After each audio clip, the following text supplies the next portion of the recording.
4 centuries later, the count was reduced by 95% to 237,000. From 1494 to 1508, over 3 million people had perished from war, slavery, and the mines. Who in future generations will believe this?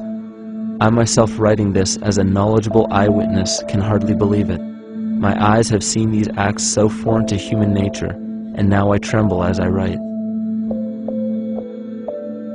Another agent of the false ego bloodline was Hernando Cortés, who decimated the Aztec tribe and plundered their mineral resources. This again was the case through Cortés' second cousin, Francisco Pizarro, who conquered the Incan Empire in Peru. These atrocities are seen throughout Africa, New Zealand, New Guinea, East Timor, and are still seen today in Canada. This was a deliberate attempt to bury any surviving remnants of the ancient world and our true history. It is a naive mistake, however, to categorize and blame everything and everyone involved with politics or religion for this suppression of knowledge. It is only natural for people to crave spiritual understanding when there are so many manufactured missing links and perversions in the spiritual text today. And due to this void of spiritual wisdom, honest and moral people who are simply trying to understand their place in this world become the prime consumer market for those who wish to exploit this vulnerability. To have enough power to run our own lives, basically. If we look at the New Age movement, for instance, which is another kind of trap in all of this, where people might end up, actually. They're looking for something so bad that they're taking all these things that are handed to us or to them. But it's not really based on any real understanding. It's still kind of coming from a religious type of perspective.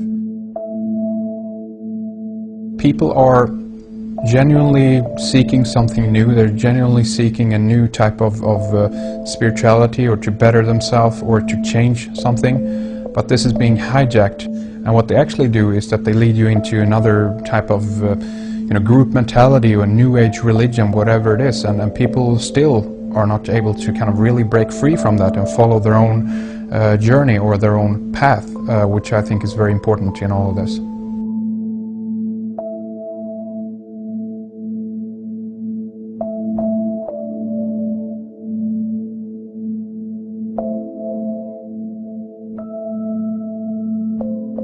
In the pre-Christian era, there were several cults of incredible power, most notably the stellar, solar, Saturnian, lunar, and mushroom cults. It is simple to see that worshippers of the lunar goddess comprised of the lunar cult. The worship of sun gods were indicative of the solar cults. The Saturnian cult, which consisted of Phoenicians and Canaanites, worshipped El or Eli. The biblical exodus of the Hebrews from Egypt showed that they entered Canaan and merged the lunar cult of Isis, the solar cult of Ra, and the Saturnian cult of El to form Isis, Ra, El, Israel. The old Israelitish cult and mythology, the Yahweh worship, the patriarchal legends, the sojourn in Egypt, and so on, are rooted in the religion of the sacred fungus, developed from the underlying fertility philosophy of the ancient Near East. The Jewish mitre, Muslim turbans, and military berets are derivations of the symbol of the mushroom cult. One of the first and most prominent, however, was the stellar cult, and a number of these ancient cults were created for shamanic purposes and earthly stewardship, yet some were taken over with different intentions. Just as you would imagine in any establishment of power, smaller cults formed within the main cults to worship individual deities. The cult of Mithras and the cult of Dionysus are two examples. You still today can see the Mithraic or Phrygian cap on the symbol of the seated Liberty Dollar, the coat of arms of many countries, the reverse side of the flag of Paraguay, the seal of the United States Senate, and even involved in the solar cult holiday that we now call Christmas. In the cult of Dionysus, many festivals were celebrated, such as the Greater Dionysia, celebrated in Athens around the spring equinox. The foremost event in this festival was the Thymelic contest, in which poets, musicians, and entertainers performed in an open-air theater. Musicians did not have to pay taxes, and members of the Artists' Guild did not have to participate in military affairs. The cult of Dionysus is still alive to this day as the entertainment industry.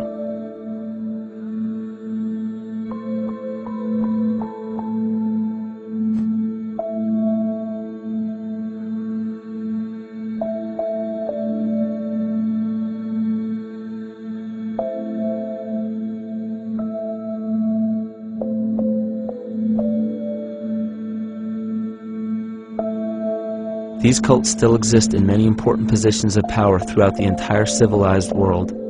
Yet the most important function of these groups is to manufacture the consent and complicity of the people. The conscious mind is the creative mind. It's the one that has your personal identity into it. It does the real thinking. And then there's a subconscious mind. Well, there's no entity in it. The subconscious mind is the equivalent of a tape player. It records behaviors, and then at the push of a button plays a behavior. It's automatic. It's a very convenient thing, because then we don't have to relearn all the time. Once you know it, you can make a pattern. The problem is that the basic patterns of belief and behavior that are programmed in the subconscious mind came from our teachers, primarily our parents, our family, and our community. So most people don't even understand how easily we're influenced by our environment. Every person that we encounter, every single situation that we're faced with, every little word that's said on television may not seem too influential to our conscious minds, but your unconscious is designed specifically to let every environmental signal influence you without your awareness. So the question is, are we leading conscious or unconscious lives? And now neuroscience has told us in the unfolding of our lives, only 5% of our life is controlled by our conscious mind, and 95% of the time controlled by the subconscious with programs from other people that were installed in there.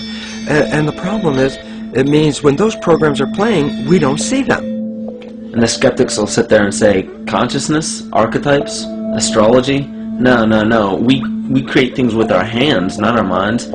Archetypes aren't physical. They can't influence me. But when you think of the fact that we're only conscious of this small little fraction of our behavior, what we don't realize is that entire countries, entire civilizations that think they're free and independent, but are unconsciously too afraid to be free and independent, they will beg to be governed. And if they can't do it themselves, who do you think will consciously or unconsciously take that responsibility? It usually ends up being that strong, masculine, animus archetypal figure. When we think we're in danger, we're not looking for our mother to nurture us. We want our father to protect us. And right on cue with the age of fear, this age of catastrophe, the age of this parasite, we see masculine domination. And one of the primary conduits for giving our responsibility and our conscious energy away is money.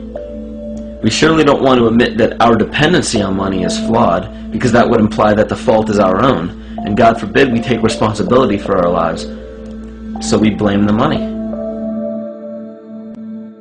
This is the cornerstone of the entire illusion being built around us by the false ego. Money is said to be the root of all evil, yet it cannot be evil because money is only a symbol. Symbols carry only the faith and spirit of the observer. This means that the symbol of paper money, yet it cannot be evil because money is only a symbol. Symbols carry only the faith and spirit of the observer. This means that the symbol of paper money evokes and surfaces the evil intentions and inherent flaw of our false ego. Money only exists because we agree to accept it as valuable. And to further illustrate our incapacity for freedom, we've given the control of our faith-based money to a private corporation instead of the federal government. There is no law stating that we have to use Federal Reserve notes as currency. We choose to because we fear the alternative: independence.